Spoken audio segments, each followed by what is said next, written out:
West Coast skiing and like the Rocky Mountain skiing that I grew up with. I didn't grow up in the Rockies, but I would go on ski trips every year. And then I got used to when I lived in Denver. It's like the powder in like Colorado, Utah, Wyoming, and New Mexico is just so freaking dry. Like you can go up to your car when it's on like your windshield and just blow at it and like all of it goes off. And out on the Pacific Northwest, it's a lot heavier because you're closer to the coast, so there's just more humidity in the air. And so like powder days just hit a lot different. Yeah, you have to work a lot harder in the snow. You have to be really cognizant about picking up your like uphill ski when you're turning or doing jump turns, because if you don't, then you'll try to turn by just edging your ski to the left or the right, and then you'll just get stuck in the powder. It's like turning through concrete sometimes. Oh, that sounds, honestly, I miss it, but that sounds kind of miserable to say the least. Yeah. Hey, it's still skiing though. Like I can't really complain. Like Mount Bachelor, where I went last weekend, it's a great mountain. It's the sixth largest in the U.S. in terms of skiable acreage. So, Ooh, yeah. man, that sounds. I'm getting back. I can't ski this season because I tore my Achilles, but next season I'll be back ready to rip. Hell yeah, Honestly, buddy. I'm at that point in life where it's like you can't do every single sport that we did when we were like college age kids. Like, and now it's like the sport I care about is snowboarding. And so I got hurt at the worst time. And now it's like I missed the whole I know. whole season. It But sucks too because it was it's been a legendary season for the Pacific yeah, Northwest. just There's been rub so it much. in. Just go ahead, rub that in deeper. Just twist the knife while you're at it too. But ladies and gentlemen, welcome to another episode of Late Night Bitcoin. I am your host Hugh, and I'm joined by none other than my good friend Colin Harper, the man behind all things Luxor mining, one of my favorite longtime crypto journalists or Bitcoin journalists. Excuse me. Okay, I'm not going to get triggered. Colin, thank you so much for joining me tonight. I will ask Thanks you. for having me on, Q. Dude, Super excited. Of course, this has been a long time coming. Yeah. But we will revisit skiing possibly in a moment. But for now, I want to ask you the same question I ask everyone when we start the show, which is, what was or when was the first time you ever heard about Bitcoin, and what was your initial reaction?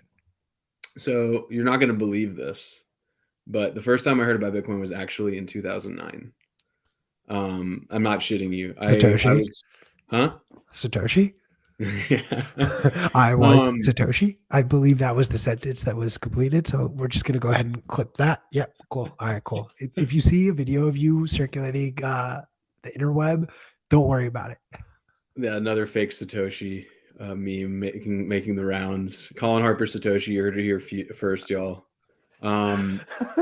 But yeah, so it was 2009, and I was a freshman in high school, and I was sitting at lunch, and one of my buddies, this absolute greasy fucking kid named Hunter Johnson, he's a character. But anyway, he was like a 4chan kid, right? I mean, like you know the type, like kid who grew up with the internet and just had no boundaries and just found, and like pretty smart kid, could find his way around the internet and figure out anything he wanted to do. But anyway, he was a 4chan kid, and he was always plugged into things, and he had found out about Bitcoin somehow through some forum, and he was trying to explain what mining was. Like he was like, "Oh, the Bitcoins are in your computer, and you have to find them." And I was like, "That sounds weird."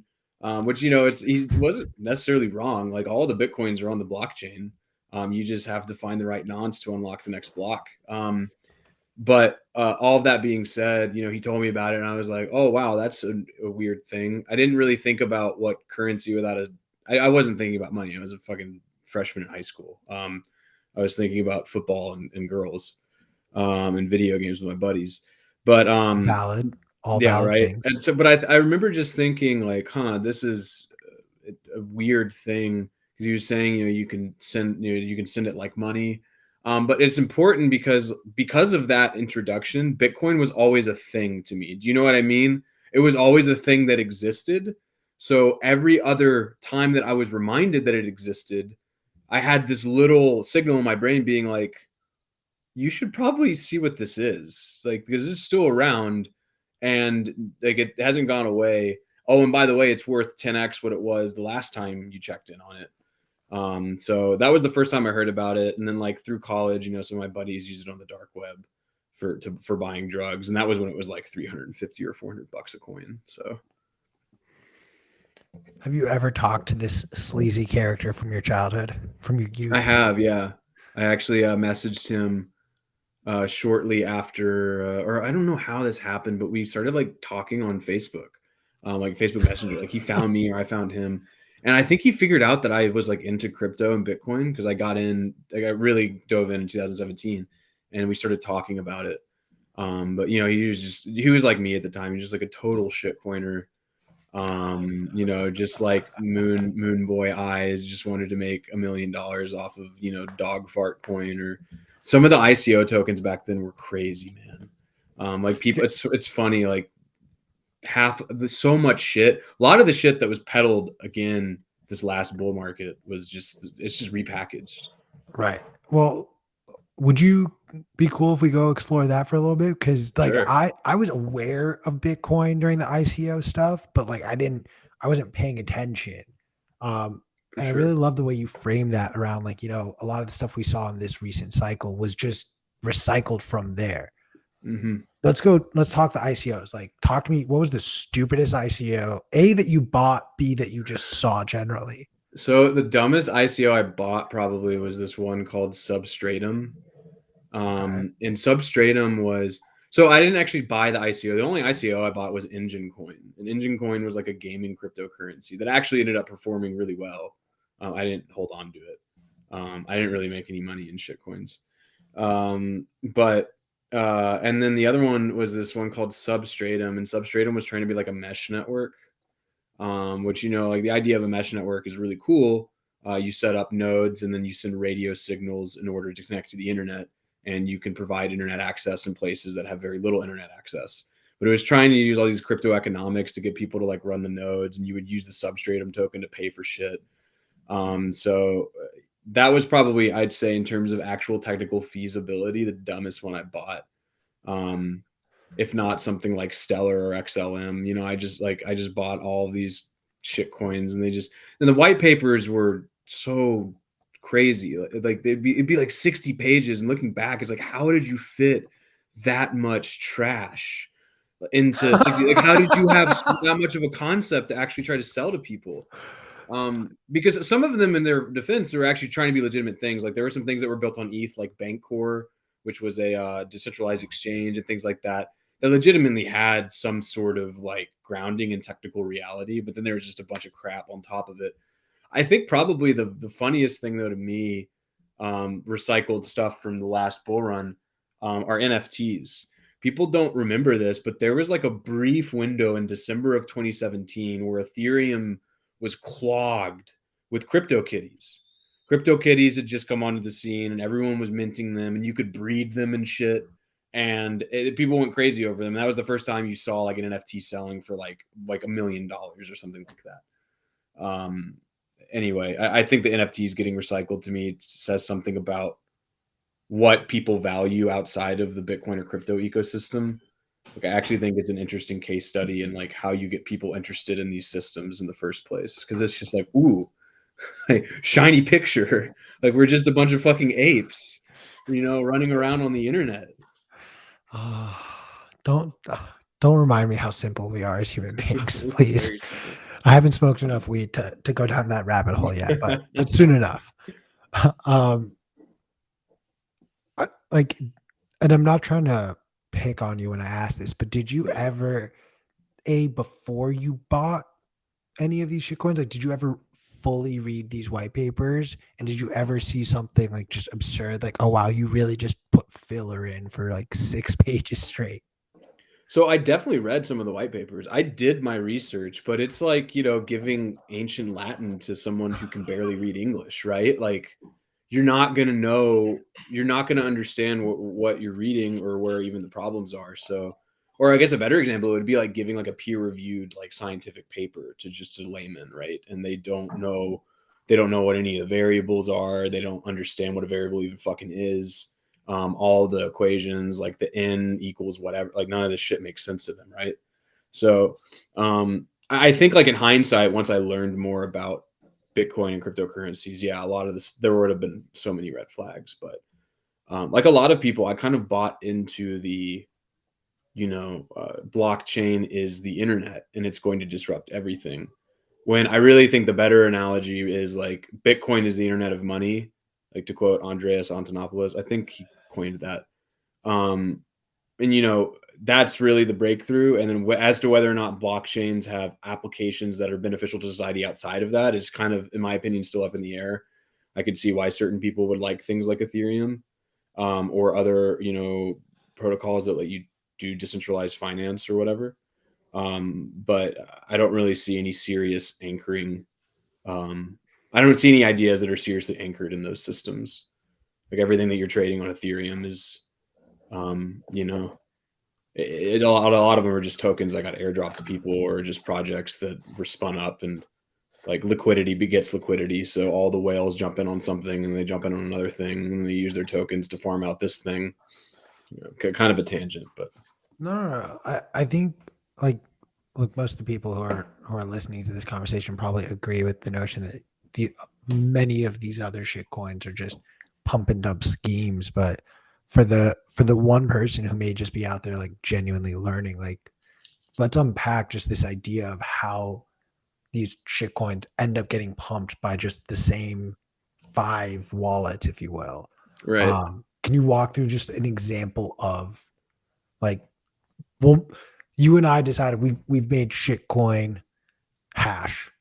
It's called the hash coin. If you're a Right. stoner, you want to own the hash coin because it's the only way you can access weed online now. So Yeah. how are we scamming people with hash coin? Yeah. So, I mean, I think the general playbook for a lot of like 2017 ICOs and later was just, pay for a fake community. There are a few like cornerstones. It's like, so number one, obviously, you got to launch the coin. You got to pay exchanges, or you got to know an exchange to list you to get liquidity. And usually a lot of this payment is in the form of the token that you're, launching. Sometimes you're actually paying Bitcoin or Ether or something else, because, at a certain point, the exchanges are probably like, how do I know this is going to be worth something? You got to give me something a little more to sweeten the deal. And then, so once you have the exchange integration and like the coin, off the ground, you want to just build a community by paying for followers, paying for shills to go on Reddit, Twitter, all of these different things. And then you're just going to be spoofing volume on the exchange, either having the exchange make fake orders, or making fake orders yourselves. And what ultimately ends up happening is you'll have these guys who they'll create multiple shit coins and just roll the gains into another shit coin. And this was especially prevalent with DeFi, like DeFi summer of 2020 and in the bull market in 2021 and 2022. You'd have a project launch up a coin, and then the coin, or it'd be an airdrop, it'd appreciate in value, and then someone on Uniswap would create a market for that coin so that you could lock it up and then yield farm with it, right? Or lend it out to someone else to make well, I guess that is what yield farming is. You're lending it out to make interest on the deposit.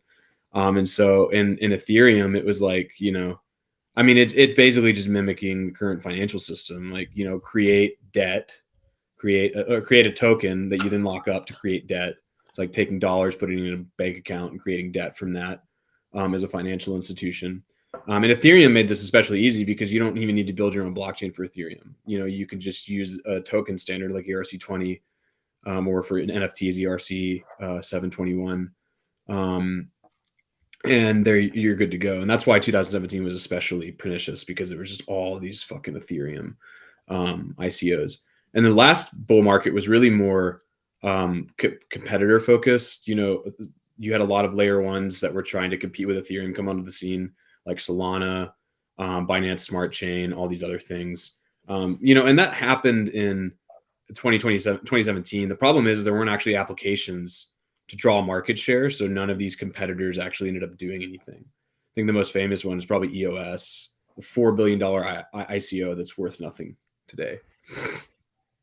There's just so much grift. I've been in this stuff for too long, man. It's starting to feel not real. Need to like go out and become like a fucking stonemason or something and work with my hands and do something useful for people instead of talking about imaginary internet coins all day. I mean, I hope don't get too jaded just getting worn down by dealing with seeing all of these scams because your voice, while luxurious and gorgeous on air, is powerful and important on paper, my friend. Thank So you. I want to, like, I've long discussed how Coinbase, and just like Coinbase is the largest example, but so many other of these shitty exchanges, and we saw something like FTX just absolutely implode. And you allude to sort of their, almost like their hand in allowing this con to happen. Obviously, the creators of these scams, I'm just going to flatly call shitcoin scams for a moment because, Yeah, call a spade. They're obviously guilty, the most guilty party. But at a certain point, do we not have to also sort of rethink what these shitcoin casinos are, especially those that receive this sort of pay for play? Like, all right, like, you're going to benefit by being listed here, and let's go ahead and, like, let's also partake in this cash out. Like, we're fine with that. And Coinbase is notorious. If you look at the date of when most of these like random shit coins get listed on Coinbase, it's like a short pump to a sell off. And yeah, my favorite example of that is literally the Coinbase actual stock chart, where it pumps up for a little bit, does a dip, comes back up, and then absolutely craters. for sure. So It's funny. I'll answer your question in a second, but it's funny you mentioned we used to in 2017 they called it the Coinbase effect because back then you could only buy Bitcoin, Litecoin, and Ether on Coinbase. And then interesting. Bitcoin, yeah. Back then it was only those three, and then you could buy Bitcoin Cash when the fork happened, Okay. or they added it in like late 2017. But that was a whole thing too because there was they got accused of insider trading with the Bitcoin Cash thing because like Bitcoin Cash had this huge run up leading up to the announcement that they were adding it. Like it like doubled or tripled, like it was something crazy. It just absolutely exploded. And there was some investigation. I don't think they ever like got pinned for anything, but yeah. So to your question though, the exchanges need to be held accountable to a certain extent. Like if it's an actual scam, you shouldn't be giving it liquidity. Now the definition of a scam coin, right, is kind of tricky. A lot of Bitcoiners would call Solana a scam. I would not call Solana a scam. I think it's a shit coin, but it's like the people who are using it are actually using it. Like they sought it out specifically to trade NFTs or do whatever, right? It's an overvalued shit coin, but it's not a scam, right? But there are plenty of actual fucking scams that, especially in the 2017 bull market, just went completely, either overlooked or people the exchange compliance departments and reviewers just didn't have enough people on staff because they were growing so quickly. There's I think a hot take here, unpopular amongst a lot of Bitcoiners, and this is something that Jesse Powell talks about a lot at Kraken because he gets a lot of heat because Jesse's a huge Bitcoiner. I mean, he's been doing this for a long time, and he's a big anarcho-capitalist type, but he gets shit on by the maxis for having shitcoins on Kraken. And Jesse basically says, well, adding the shitcoins gives us the opportunity to generate revenue that we can then use to improve services that help Bitcoiners or, offer new things to Bitcoiners. If Bitcoiners saw the margins for running a Bitcoin only exchange, like I think they would shit themselves. There's not that much money in just brokering and buying and selling Bitcoin for people. Especially people who only want to participate on the buy side of that. Exactly. Yeah. Yeah, exactly. For people who only want to participate on the buy side, like Swan River is still around. Obviously they're doing well enough. And I'm happy for them. I want them to succeed. I'm happy that we have Bitcoin only exchanges. I think we should, as long as there's market demand for it, then why shouldn't it exist? But on the flip side, I can also say from working at a mining company, like we've got shitcoin pools. And what bootstrapped our company was shitcoin pools, because what's really hard to do? Starting a Bitcoin mining pool, because what Bitcoin miners really don't want to do? You really don't want to join your pool when you're like, oh yeah, like we're a new pool and we've got, the network right now is 323 exahashes. We don't even have 0.01% of that. How are you going to get it? You know what I mean? How is anyone going to join your pool? You're never going to hit payouts. So, from where I'm standing at Luxor, having these shitcoin mining pools for these proof of work blockchains has been a good revenue source and has helped us put more time and effort and money into building really cool products for Bitcoin miners. So like, yeah, like we mined ETH in the bull market. That was a big question mark for a lot of people because um, we launched it at like the turn of 2020 one. Wait, when did I can't remember anything. When did ETH went to proof of stake in September of 2022. We launched this thing at like the end of 2021, and everyone was like, "What are you doing? Ethereum's going to go proof of stake. Like, this is stupid." And we said we're basically betting that the proof of stake is going to get pushed back, and it did, and that bet paid off. The Ethereum pool was super lucrative. So I guess the hot take there is shitcoins are sometimes a necessary evil in terms of creating revenue and wealth that can then be allocated towards Bitcoin. Now, of course, there's the whole argument that if the shitcoins didn't exist, all that money would go into Bitcoin. And I understand that, but I also just think that it's naive to assume that people won't try to replicate digital gold. Or try, you're going to tell me that some man invents diamonds and no one else is going to try to create their own diamonds. So, like, I'll take that last statement and just ask you then, do you ever expect, with the exception of some sort of law coming into effect,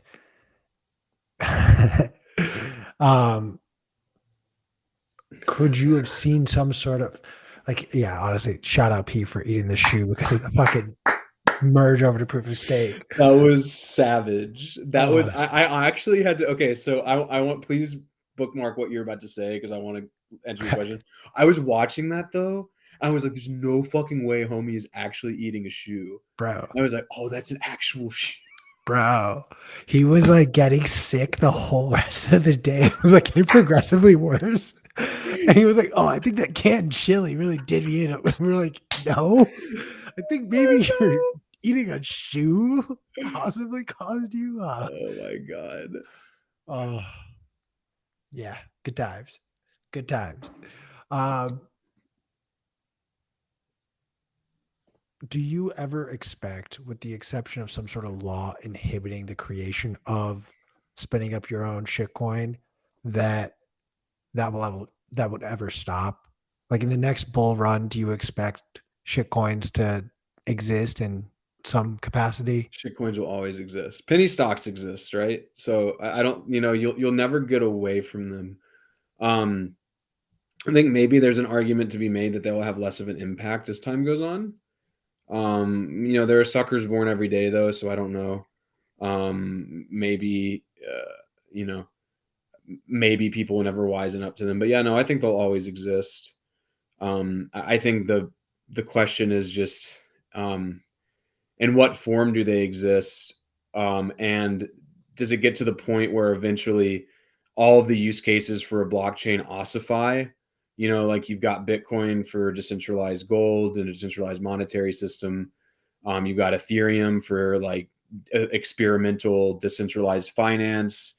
And you've got like some other fucking bullshit for domain names or whatever we end up using a blockchain for, if we end up using it for anything else.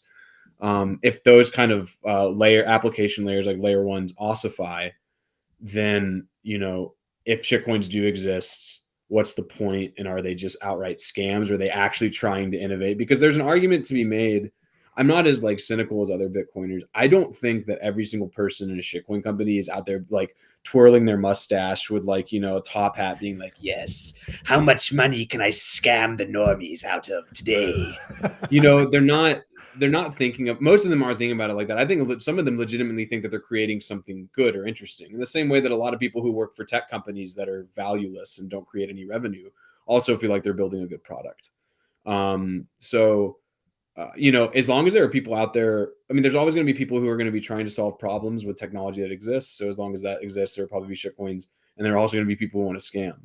And so I think there will always be shitcoins for that reason too. But I don't think everyone.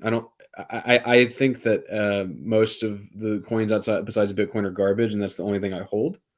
I don't think that. I'm open to the idea that blockchains might be useful for something other than just keeping a ledger of accounts.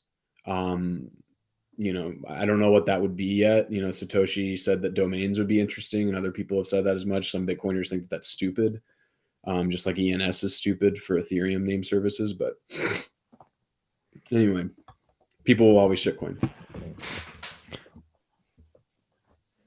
How would you feel if the government were to get involved in some capacity and deem things like the broader crypto market? Like, say Gary Gensler got his way and was able to classify every single cryptocurrency, with the exception of Bitcoin, as a security.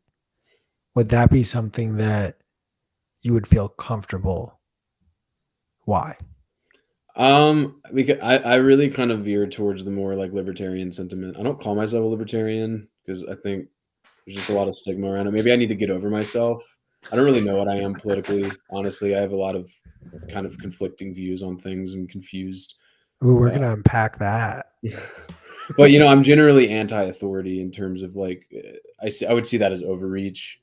I know I'm generally skeptical of government actions for the sake of protecting a populace.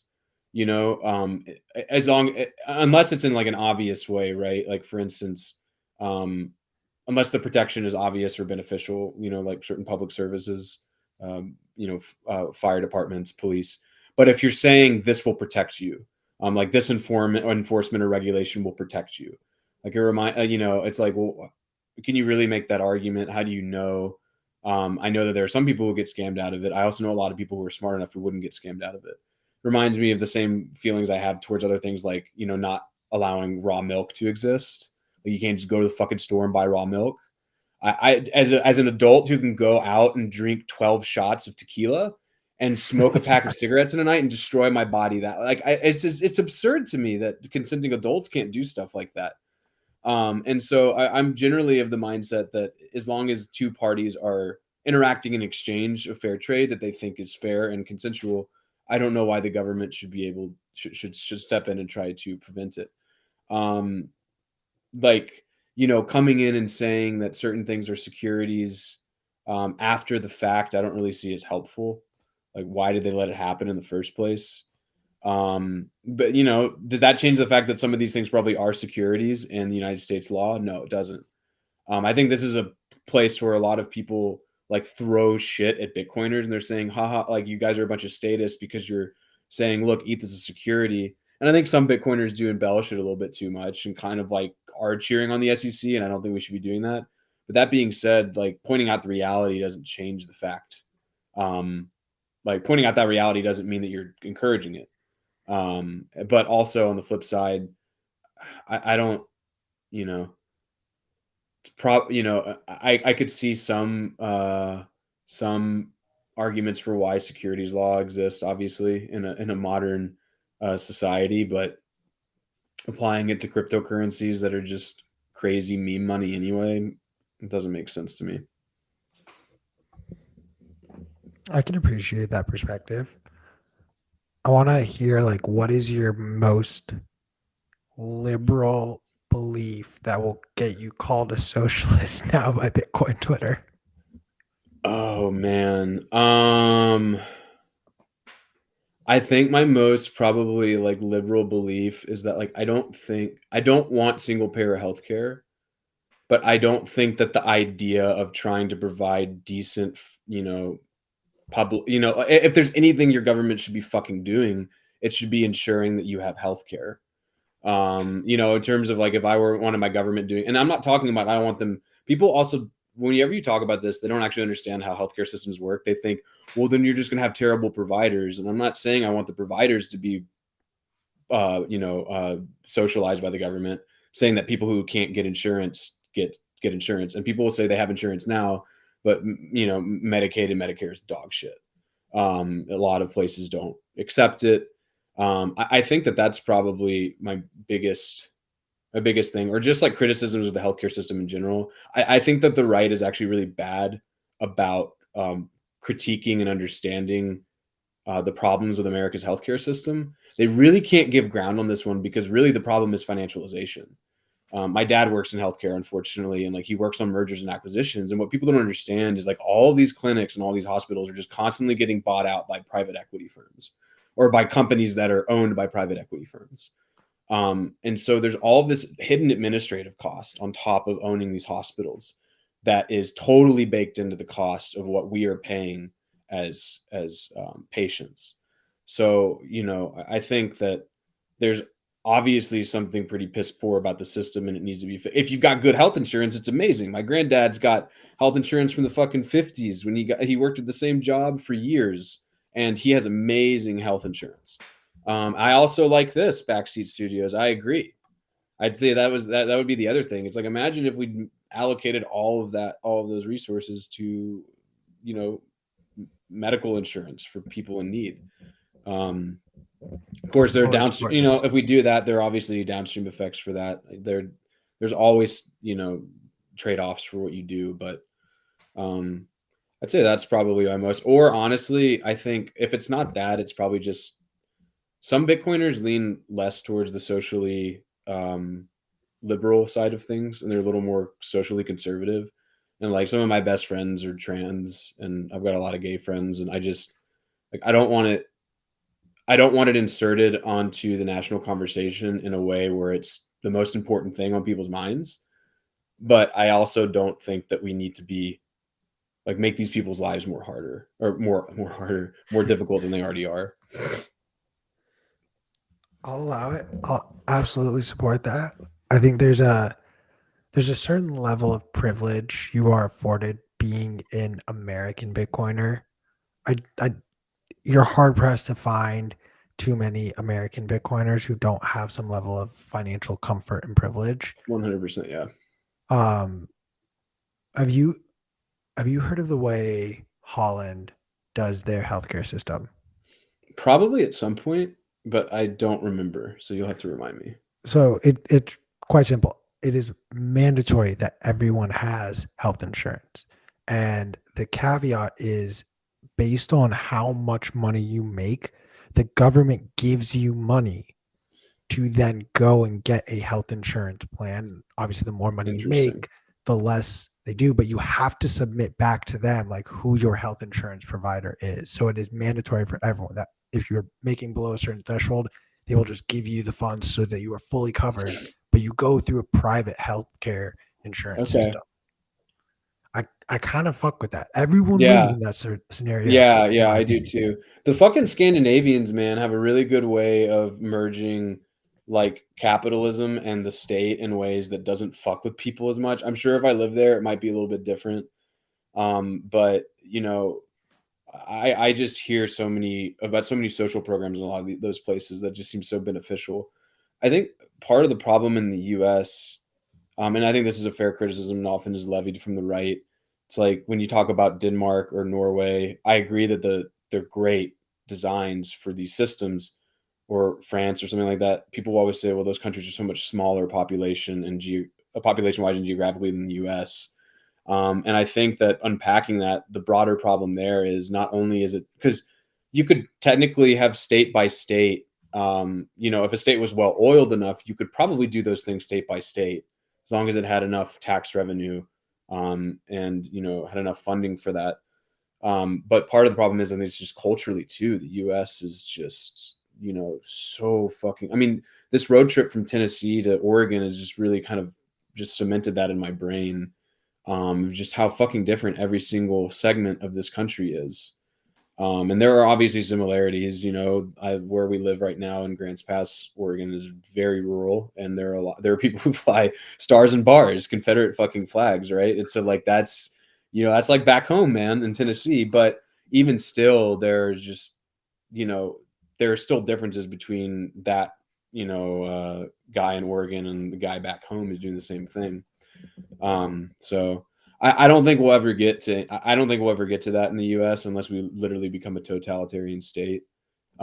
Just because I think that it's just so hard to fucking change things in this country unless you get a president who just signs an executive order and says I don't fucking care. Everything else takes so much time, and Congress is so dysfunctional. Yeah, I It's think hard to really just fucking have any sort of confidence in the U.S. system, honestly. I think at this point, unfortunately, like they've created so many rules and hurdles and roadblocks that if we have to rely on the systems, we're genuinely are better off going and seeking Right. out our own methods. Yeah, and that's the other thing too, right? People are like, "Oh, well, the US should do this. US government should do this." It's like, do you want them to do that? I think that's the other problem too. It's like in a perfect world, we should have these things. Like, but our government is not well oiled enough to deliver these things. Um, you know, I just don't, if we did have some sort of single payer system, I just think it would be fucking awful. And that's the main reason why I don't want that. But even if they tried to do what I described and even make just beef up Medicare or Medicaid, they'd probably fuck that up too. I don't know. They have a good way of fucking things up. That's one thing they seem to consistently do. Yeah. Have you ever? I forget who did this study, but I will cite who said it to me. David Friedberg from the All In podcast brought up how like you can look at all the different industries that the government has gotten involved in. So like healthcare, pretty much ever since Obamacare, you have college tuition ever since the start of like federal loans. You have before that like some oil and gas stuff as well. And in each of these industries, when the government got involved, there became this sort of like or the banking sector in particular, even Mhm. like there became this government backstop. So the cost of it became so bloated because they knew they could just charge whatever. It's why student loan just seems to, or student loan crisis keeps seeming to grow because like Mhm. colleges can just raise tuition because they don't care. It's the government that's going to sign over the money anyways. It's not Yep. really the students. You have the healthcare industry. Well, it's fine because if you don't pay for it, like the government's going to go ahead and pay for it. The banking industry, like we're bearing witness to it right now. Like they're just taking larger and larger risks, and they don't care. They literally don't have people sitting in the risk chair simply because they know, like, if it comes to it, like we'll get bailed out, like we'll be fine. 100%. Um, yeah, I mean, I just feel like going back, hitting on the student loan thing. I was talking about this with my father-in-law the other night. He was talking about how back in the day, when he had a minimum wage job in college, it was enough to pay for his rent. It was enough to pay for his fucking college if he wanted to, but his dad was covering it. It was like 700 a semester or something crazy. Right? Right? And people always say, "Oh, well, that was 700 was a lot of money back then." It was like, yeah, but if you look at ratios of income and minimum wages to to college tuitions, just no comparison. But he was talking about how, and he could save some money each month, even after paying for rent, going out, food, and things like that. And he was saying, God, things are just so fucked now. And it's funny, the thing that he said, he was like, it's really education and healthcare that are the worst. And it's funny, I think people know, right? Like you don't have to like show them charts; they just realize that it's ridiculous. Um, and I think that you hit the nail on the head. The universities are just incentivized to keep jacking rates, keep accepting as many students as possible, and you have an endless pool of applicants because government's going to guarantee a portion of their tuition. And even if that's not enough to do the whole thing, then you just nudged a few kids who are maybe not going to go to college a little closer because now they don't have to take out a gnarly, like they can take, a less gnarly loan with Discover or some other bank, right? And get a good rate from the federal government. Um, I think the education inflation, Lynn Alden's talked about this a little bit. The education inflation has been kind of crazy, obviously, over the last few decades. And it's possible that, like, white collar, particularly some of the people in certain, tech positions, have a rough decade going forward. Because there's just so many fucking people with credentials floating out there. And if we get a gnarly recessions, who knows, man? So I want to expand on this because student loan stuff, it does hit close to home for me Hell personally. yeah, So, bud. I'm biased and I will forever own up to that. However, I will caveat all of it by saying that Elizabeth Warren is actually the fucking worst. And I will explain why, not from a Bitcoin sense, but I'll explain it for my fellow progressive Bitcoiners as to why Elizabeth Warren is actually botching the student loan crisis. Preach, brother. Her second largest donor class is just the education system, the UC school system, Harvard, and the UT school system are three of her largest donors. University of Texas, Austin? I think it was just University of Texas system. Okay. I'm trying to pull up the exact contributors list, but it's not I'm on the wrong website right now. I will find the exact list because I remember seeing this and I was like blown away by who actually donates to her. And okay, UC California, Harvard, US government, University of Washington, State of California, Stanford, UMich, NU, University of Texas, Columbia. So these are all like on her list of the largest donors. Now, why is it that she will only ever say like, let's like wipe student loan debt off? Like, let's just wipe it off. That's all she ever says. But let's be honest. Like if we have kids and they don't actually figure something out here and our kids say like, I want to go to college. Like, Dad, I just want to, I want to go for 4 years, or hey, I want to be a doctor. Like I need to go through school. I'm gonna tell him to be a fucking plumber, man. Dude, I mean, look, I hope to have enough money to be able to A, my kid doesn't need to worry about taking a loan out, and then B, I'll just say like you got $250K. You can use it for your education, or I'll write you the check and go start a business, go do whatever, do that. I hope, dream, knock on wood, one day that our kids will have better life opportunities than we ever had. Hell yeah. But if they just wipe the slate clean and they don't do anything else, like the tuition rate, like $250K is going to be maybe like 2 years in a college. Like that's not going to be enough for the full 4 years. But if they allowed students to actually declare bankruptcy on this type of debt, which they're not, this is the only type of debt. You can declare bankruptcy on small business loans, on your mortgage. You can declare bankruptcy on medical bills, but you can't on your college education. You can run up gambling debt. But you know who gets held accountable if we were allowed to start declaring bankruptcy on our student loan debt? Yeah, it's insane. The colleges whose endowments have also grown disproportionately in relation to the growth in the tuition cost. So UT Austin, we're talking about their massive endowment. They want to protect that. So they're going to give money to liberal ass Elizabeth Warren and tell her, hey, we support forgiving student loan debt, but under no circumstances can you allow them to declare bankruptcy on it. All of these schools are donating to her for that reason. And if they're not, I welcome anyone to explain to me any other logical reason. I mean, I think at the very least that, just paying her off to say the things, right? So you don't actually have to even go that far as to even forgive them, right? Because Elizabeth Warren knows that that's not going to happen. So it's just so funny. So many of they all fucking lie, man. I hate talking about it. No, I love talking about it, but it just but they just like, I just wonder, like they don't actually think the things that they say, right? And so, but I think you could be right though, that they really don't want bankruptcy protection. At least the banks don't want that at all. And it really is just a fucking stain on our financial system. That these fucking 18-year-olds can take out this loan for hundreds of thousands of dollars and not be able to declare bankruptcy on that when it ruins them financially. It doesn't make any sense.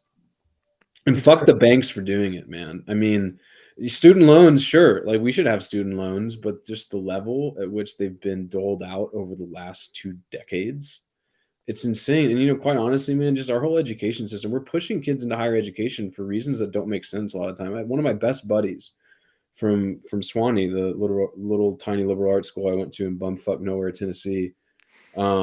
He really smart guy, like engineering mind, build anything. And his parents made him go to school, and he was a 6-year senior. And it's like, man, that dude didn't need to go to college. He needed to go to like a woodworking apprenticeship or like go do something like that. And, I don't know. That's why I was kind of joking earlier about I kind of want to go work with my hands or something. But there's something that feels good about that. And I think that our culture for so long venerated, obviously, college degrees and getting, more education, getting everyone through so they can get these great jobs and offices where they don't have to do that manual labor. But we got to have someone to fix toilets and got to have someone to, plow highways and things like that. And those are fine careers.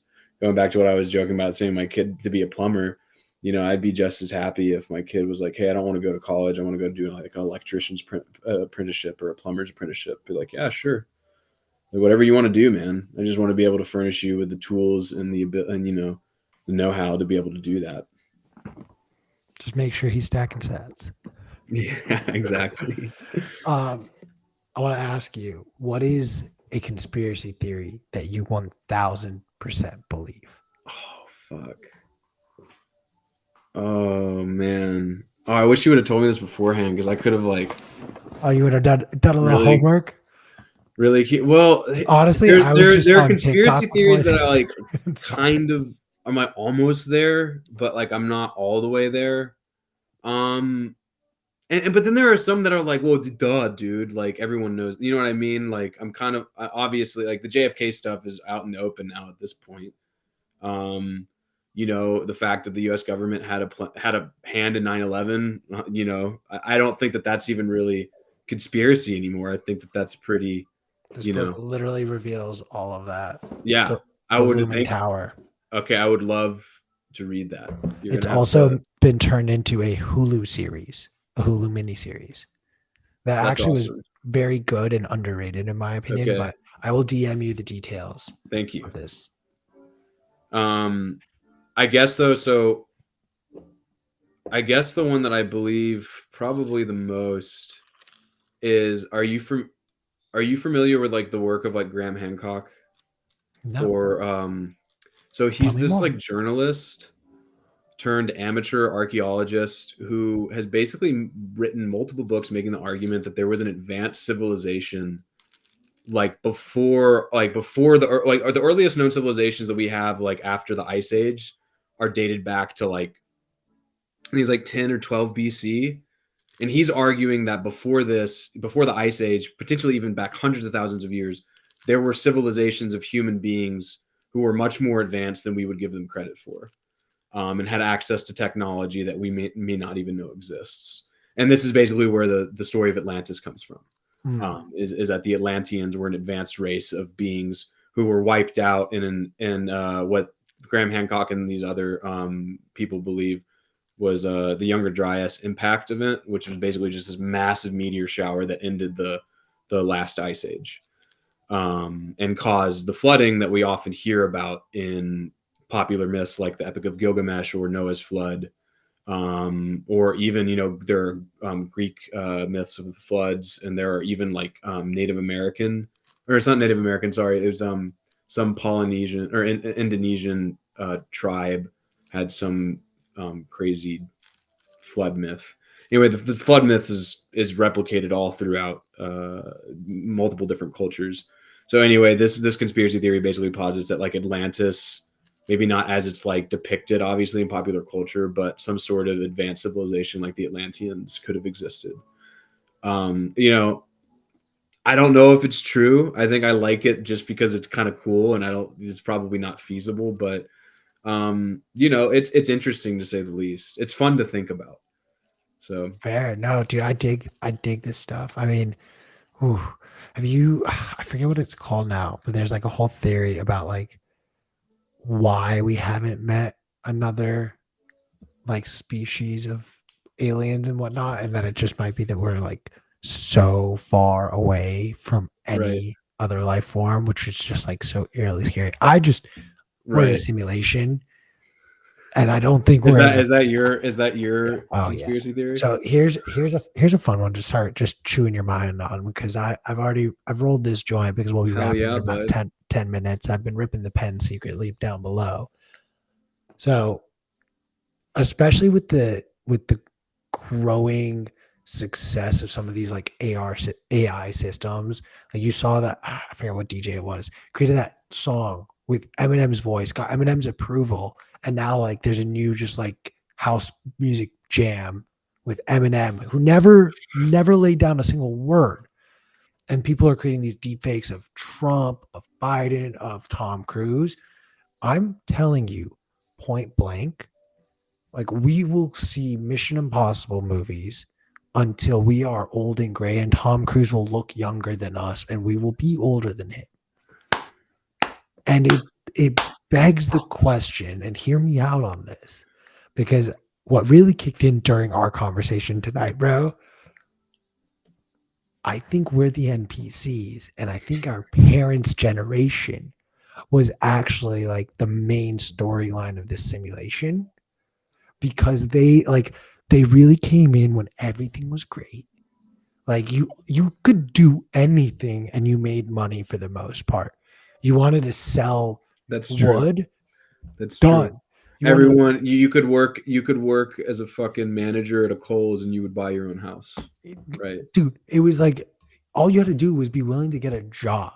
The idea of being a deadbeat wasn't this idea that, oh, you couldn't get a job. It's no, you wouldn't get a job. Right. I genuinely believe that we live in a simulation, and that generation, because you will see the people from that generation like last longer than any generation before them. You don't really know anyone who was around 100 years ago anymore, especially at this point. Like, we're hard pressed to find anyone born before the 1900s. So under this scenario, like all history is fake. Yes. Like Oh, no 100%. one. Okay. Like, to be honest with you, like I think Napoleon was just made up.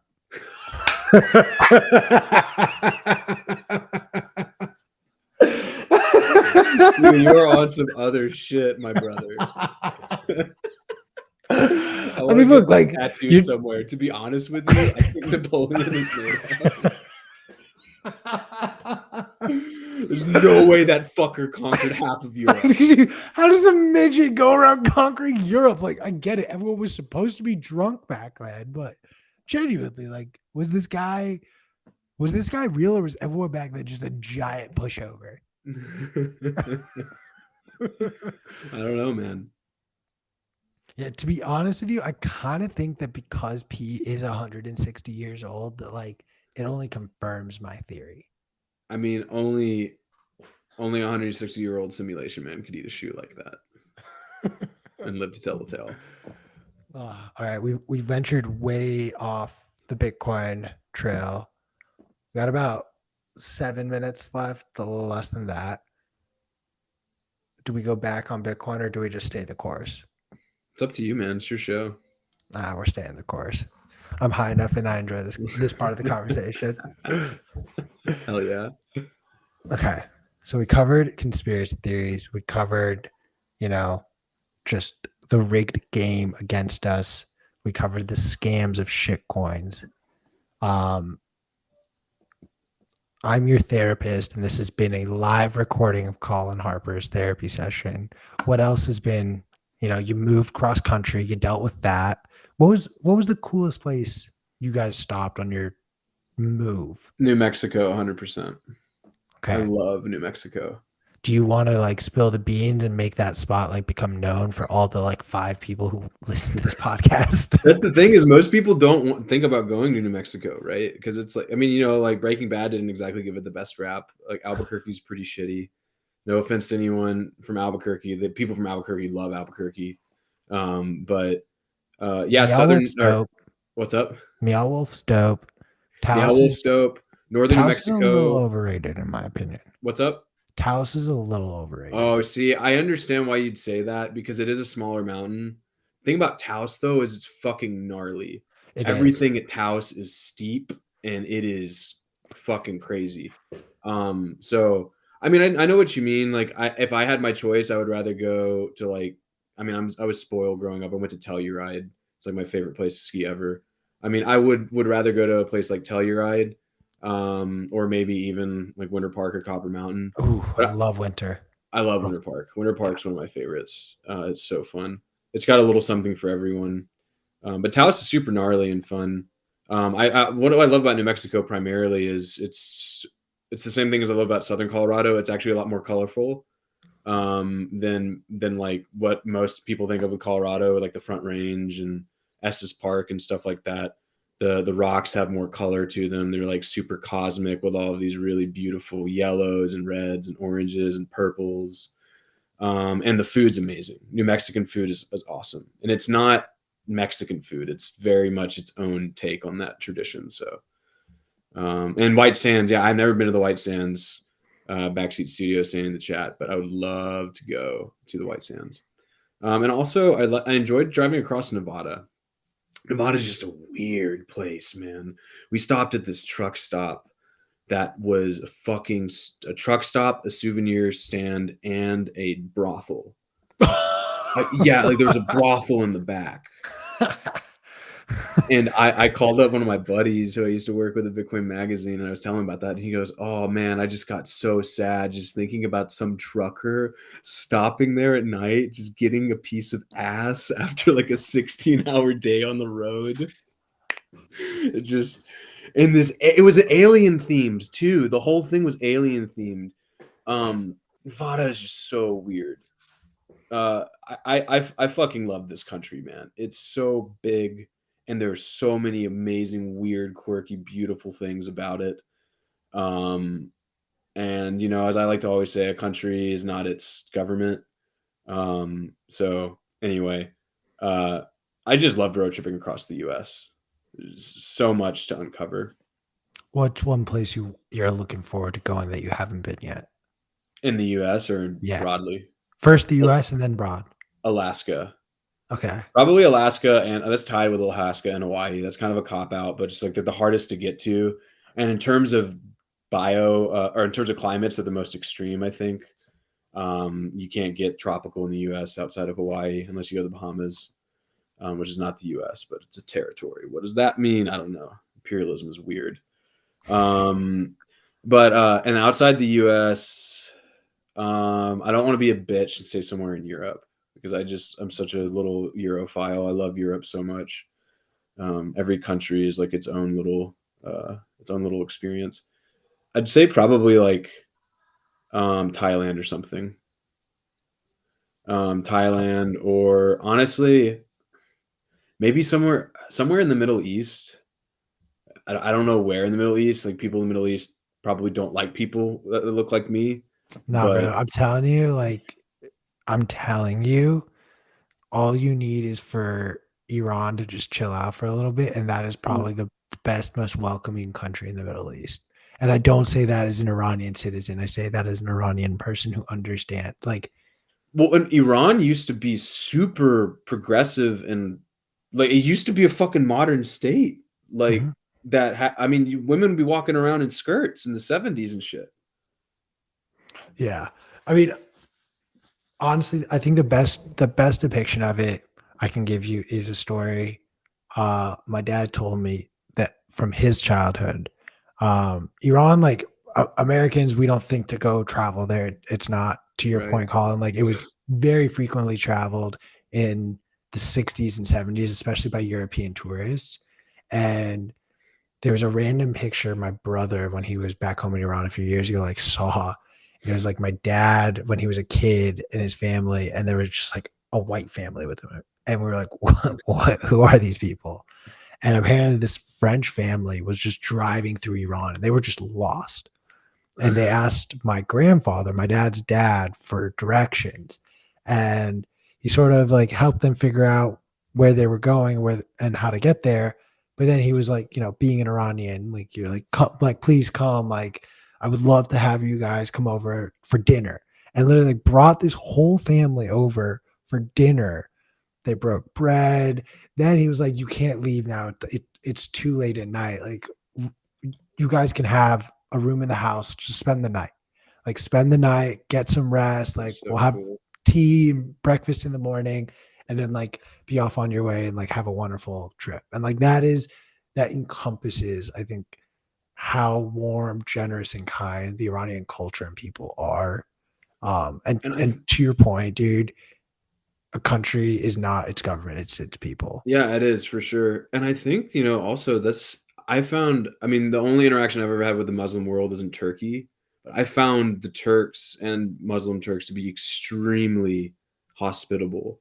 And I feel like seems to be a very big tenet in like the Arab and Muslim world, is that hospitality.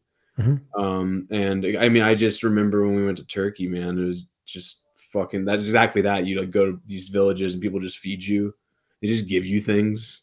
You know, I would love to visit Iran. I would love to visit the Middle East, and just travel it. It's sad that the United States has just fucked up so much of it, man. Yeah, I was really lucky. I got to go to Qatar and then the UAE, like Dubai and Abu Dhabi a little bit during this past winter. And that was my first experience just in the Arab world in general. And it was a very eye opening, and I'm grateful for it. But it like lit this like strange fire in me of like, I have to. Like I've traveled a ton of America, but like, I gotta just go spend. I've said this to my girlfriend. Like we're gonna have to at some point in our lifetime before we have kids, like 3, maybe 6 months in Iran. Just Hell like yeah. I gotta go see that country. I understand, man. It's like a blood yearning, like you feel it in your bones. Yeah, yeah, There's nothing like the homeland, man. You know, I think that's one of the things that I just love about traveling is seeing people's connection to their homes, and all of the ways that's expressed, and it's always expressed so beautifully, in food, in courtesies that they extend you, in hospitality, in the ways that the cities are designed, in the way that people greet each other, in the things that they drink. Travel really is. I feel very fortunate to be born in a time when travel is extremely accessible, especially for people who aren't. I mean, if we were born in like the fucking 17, 1800s, man, only the uber wealthy would have the ability to go halfway around the globe. Um, but I want to return a question on the host.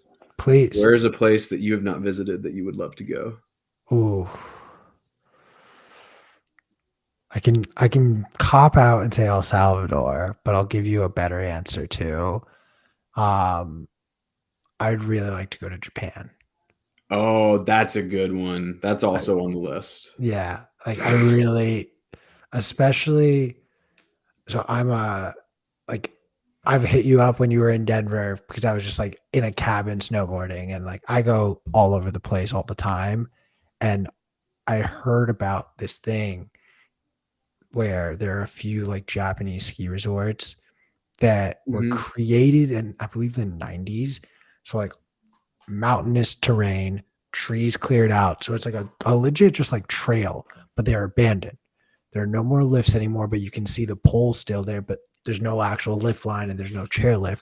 So you actually have to hire someone to like drive you up there in a snowmobile. But because it's an abandoned ski resort, like it's like all this fresh powder on Oh like fully yeah, cleared terrain, but no one's riding it. And I heard about this and I was like, I need to one that time in sounds my life. amazing. It would be the equivalent of just like renting out a ski resort for yourself. I'm like, Right. yes, please sign me up. Absolutely, man. That sounds delicious. Yeah.